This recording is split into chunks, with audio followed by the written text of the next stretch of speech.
Salut tout le monde, c'est Nathalie de nellydesign.com. L'an dernier, j'avais aperçu ces jolis ornements sur le site de IKEA. Évidemment, ils étaient en rupture de stock et de toute façon, je me suis dit, ça pourrait tellement être facile de les faire avec une cricotte. Alors aujourd'hui, pour les 12 bricots de Noël, on va créer ces ornements inspirés d'IKEA. Et non, non, non, je ne vais pas vous donner le fichier SVG gratuit.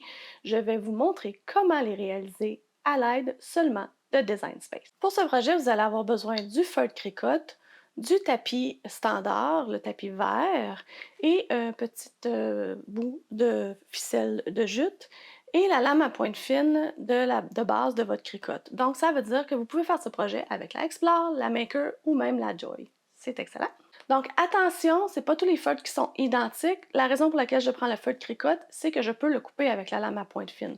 Si vous utilisez du feutre acrylique, qui est le feutre qu'on trouve dans la majorité des magasins à bricolage, comme celui-ci, vous ne serez pas capable de le couper avec la lame à pointe fine. Ça va vous prendre la lame rotative de la Maker, absolument. Donc, c'est pour ça que je prends le feutre cricotte. D'ailleurs, la raison probablement pour laquelle il se coupe plus facilement, c'est qu'il est aussi beaucoup plus mince. Donc, si je vous le montre ici, je le mets côte à côte.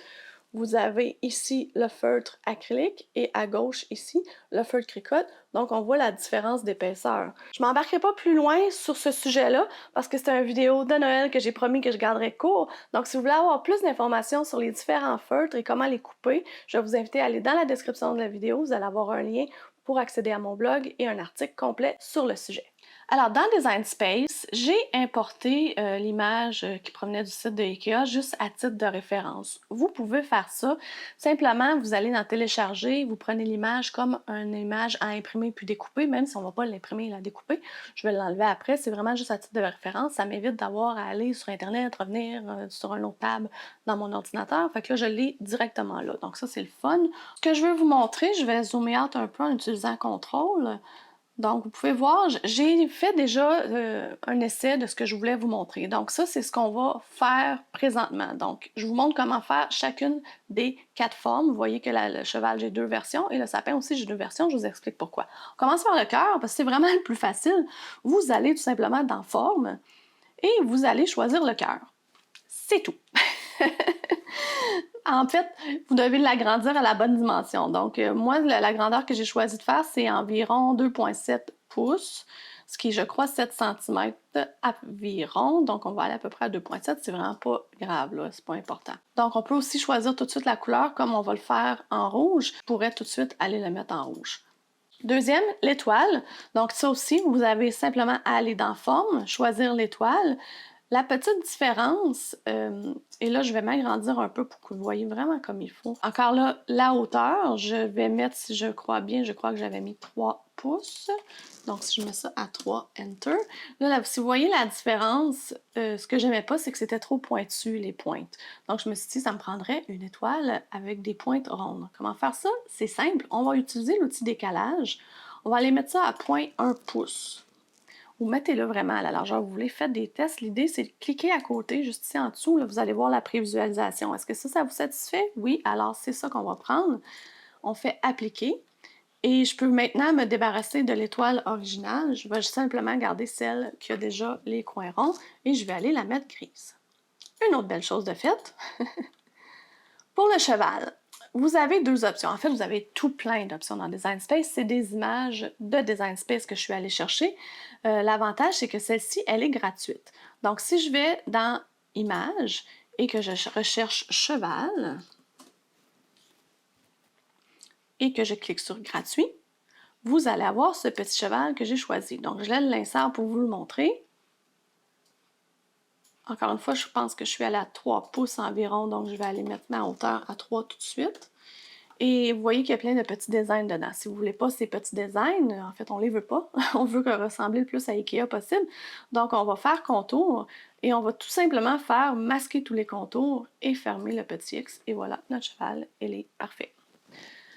J'ai par la suite trouvé celui-ci. Celui-ci n'est pas gratuit dans Design Space, donc si vous êtes membre Code Access, vous pouvez l'utiliser. Il s'appelle Dala Horse. Donc, si vous allez dans Images et que vous faites une recherche pour Dala, je suis pas mal sûre qu'on va le trouver. Et voilà, c'est le premier en haut. Donc, c'est celui-là que j'ai sélectionné. Et je fais annuler pour vous montrer, mais évidemment, il y a une petite bride. Si on le regarde attentivement, la bride, elle est sur une couche à part. Donc, tout ce que je vais faire, tout simplement, c'est sélectionner cette couche-là et aller peser sur la petite poubelle ou le bouton Delete de mon clavier. Et mon cheval est prêt. Dernier et non le moindre, sapin. Encore une fois, celui-là, je l'ai trouvé dans Design Space. Il s'appelle Pine Tree Silhouette. Si vous tapez pas sapin, par exemple, dans Design Space, je sais pas, on dirait qu'il comprend pas que sapin, c'est un sapin ou un sapin de Noël. En tout cas, je vous montre, là, si vous voulez, rapidement, sapin, ça donne pas un super résultat. Je sais pas pourquoi. Il y a les mon beau sapin, ces choses-là. Mais si vous tapez Pine Tree ou si vous tapez Tree, là, vous allez probablement le retrouver. Si vous tapez sur gratuit en plus, il va apparaître assez rapidement. C'est celui-là que j'ai utilisé, que j'ai agrandi en largeur, tout simplement, en déverrouillant le cadenas. Mais ce que je trouve vraiment le plus intéressant, c'est de l'avoir comme celui-ci, parce que celui-ci est vraiment beaucoup plus semblable à celui de Ikea qu'on peut voir là. Vous voyez, celui de Ikea, il est comme un peu incliné. Donc, si on veut aller refaire ça, c'est quand même assez simple. Je vous montre ça. Vous allez prendre forme et vous allez prendre un carré avec des coins arrondis. Donc, ça vous prend le carré avec les coins arrondis. On va le tourner en utilisant le bouton Shift du clavier. On peut vraiment verrouiller notre rotation. Donc, on le tourne comme ça pour être complètement à 45 degrés. Et là, vous me voyez venir. Je vais venir le mettre ici. Et je vais le rapetisser jusqu'à temps que je sois satisfaite de la grandeur que je veux aller chercher. Bon, je vais agrandir ça un peu. On va aller faire ça minutieusement. On en fait un deuxième en utilisant le bouton dupliquer et on va aller l'agrandir pour faire les deuxièmes branches. On a nos premières branches. Les dernières, on va prendre un triangle. Évidemment, le triangle ici, il ne sera pas correct, donc on va devoir aller le déverrouiller parce que j'ai besoin vraiment de l'étirer sur ce sens-là et sur ce sens-là. Par contre, vous remarquez peut-être que le triangle n'a pas les coins arrondis. On va faire comme on a fait avec l'étoile tantôt. On va venir arrondir en utilisant l'outil décalage, encore une fois, à 0,1. Voilà, on clique à côté. Oui, ça me semble bon. On fait appliquer. Je me débarrasse du triangle original. Je garde celui-ci. Je pense que je vais le rapetisser un petit peu. Il semble un peu gros à mon œil. C'est pas vraiment grave. Et pour la dernière, on va aller rechercher encore une autre fois un carré avec des coins arrondis. Puis on va venir l'insérer juste ici. Donc, si vous voyez, je vais les sélectionner puis les mettre à côté. On a notre sapin fait en 4 morceaux. Évidemment, la dernière petite étape que je vais faire, vous me connaissez, on va aligner ça pour que ça soit bien centré. C'est certain. Et une fois qu'on a tout ça, on va aller dans l'outil combiné et on va aller souder. Voilà, notre sapin est fait. Si vous avez aimé mon petit truc, mettez un pouce par en haut sur la vidéo, ça m'aide vraiment beaucoup quand vous faites ça. Donc en terminant, ce qu'il nous reste à faire, c'est mettre des petits trous pour pouvoir venir suspendre ces ornements-là. Donc je me suis déjà dessiné un petit trou que vous voyez ici. Il a 0,125 pouces, donc c'est vraiment tout petit. Un autre truc que je veux vous dire, si vous essayez de... Quand c'est petit comme ça, puis vous essayez de le sélectionner puis de le bouger, si vous cliquez dessus, et que là, vous essayez de le bouger, ben tout ce que ça va faire, c'est que si vous allez l'agrandir, vous ne serez pas capable de le bouger. Je vais faire undo. Le truc, c'est vraiment de venir cliquer et de garder le bouton de la souris enfoncé quand on y touche. Donc, je clique, je garde mon bouton de la souris enfoncé et je suis capable de le bouger sans l'agrandir. C'est un autre petit truc que j'aime vraiment beaucoup. Donc, je clique à côté, je reclique, je vais aller le placer sur mes petites formes. Je vais le sélectionner, je vais le dupliquer aussi 3 autres fois parce que j'en ai besoin de 4 au total. Je vais faire un petit zoom out. Donc, on va fermer l'œil de cette étoile-là. Je vais vraiment juste garder ce que je vais prendre parce que là, je vais devenir mélanger. Et je vais pouvoir venir placer un petit cercle à chaque endroit. Donc, vous pouvez bouger la forme, ça c'est un autre truc. Donc, si je m'en viens comme ça, puis j'y vais à peu près pour avoir la même distance que la largeur, le diamètre du cercle, je vais aller sélectionner les deux et faire aligner centré. Puis une fois qu'ils sont alignés centrés comme ça, je vais aller dans combiner pour vraiment venir faire un trou. Pour faire un trou, je vais soustraire le trou du sapin. Donc, on va aller à Subtract ou Soustraire. Et voilà, mon trou est fait. Fait que ça, c'est vraiment génial, beaucoup plus vite.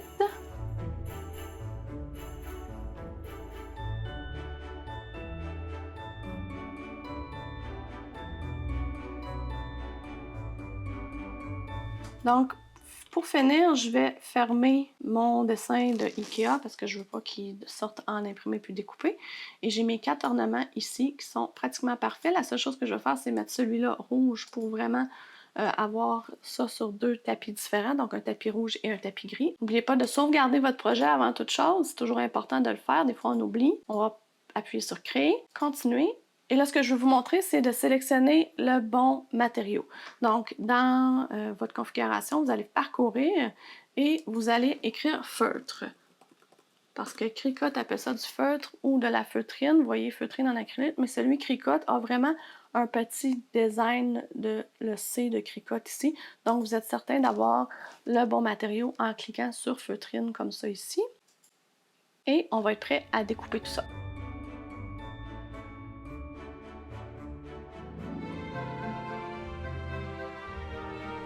Donc celui-là, il a comme relevé un peu dans le coin, puis il n'a pas coupé exactement. J'aurais dû le repasser une deuxième fois, ça aurait vraiment été aidé. Je vais le faire sur celui-là, mais mon tapis, il manque de colle un petit peu juste dans le coin. Fait que des fois, ce que je fais, je viens mettre un petit ruban adhésif complètement juste là pour être sûr que le matériau que j'ai ne remonte pas. C'est vraiment pas tout mon tapis qui est comme ça, c'est vraiment juste le coin de mon tapis parce qu'il est utilisé nécessairement, on met toujours les matériaux un peu plus dans ce coin-là.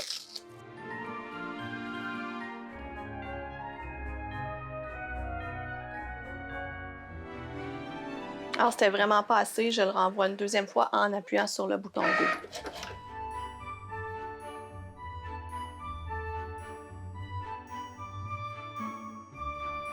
Ouf! C'est fait. Alors, vous avez vu que ça n'a pas été 100% parfait. C'est pas tous les projets qui vont à 100% parfait.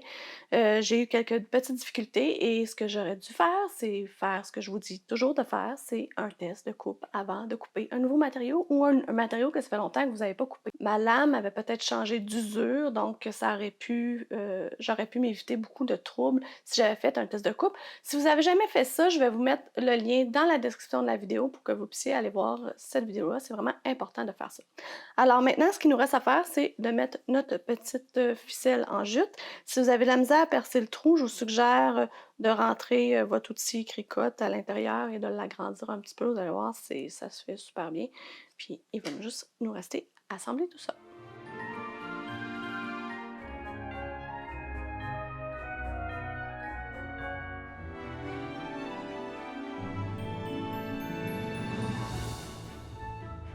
Alors malgré toutes les difficultés que j'ai eues, je les trouve vraiment super cute. Sérieux, ça peut faire une belle déco dans un sapin, mais aussi, petite surprise, ça pourrait vraiment être super joli sur une bouteille de vin en cadeau dans le temps des fêtes. Sérieux, ça fait une super cute déco.